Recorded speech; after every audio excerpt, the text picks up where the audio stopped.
نا صبر وکړه لر او پر دې جوړو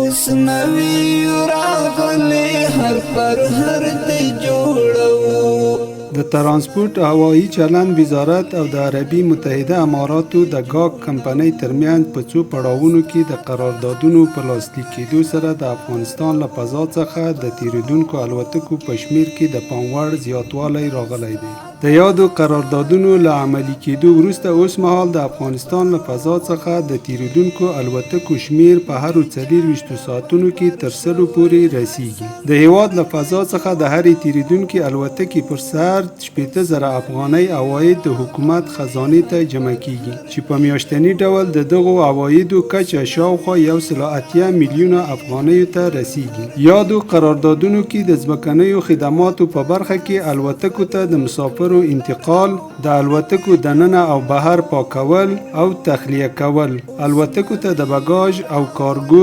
انتقال او همدارنګه د ترمینل په دننه کې د مسافرو او بورډینګ خدماتونو وړاندې کول رانغاړل شوي دي. دغه راز د قراردادونو له مخې د هوایي لارښوونو خدماتونو په برخه کې هغو الوتکو ته چې د افغانستان له فضا څخه تیریږي او یا په نړیوال هوایي ډګرونو کې ناسته کوي له نړیوالو معیارونو سره سم د هوایي لارښوونو چوپړتیاوې وړاندې کیږي او له دې پلوه د الوتکو مسؤلیت خوندي دی. همداراز د دې قراردادونو پر اساس د افغانستان هوایي ډګرونو په معیاري او سټانډرډ تجهیزاتو سمبال او د ځمکنیو او هوایي لارښوونو خدماتونو وړاندې کولو په برخه کې به افغانانو ته روزنه ورکول کیږي. دا په داسې حال کې دی چې د بهرني ځواکونو له وتلو سره د افغانستان فضا پوځي اعلان شوی و او په هوایي ډګرونو کې ډیری تجهیزات له منځه وړل شوي وو، خو د تیر یوه کال په بهیر کې فضا بیرته ملکي او ویجاړ شوي تجهیزات رغول شوي او یا نوي هغه ځای پر ځای شوي دي.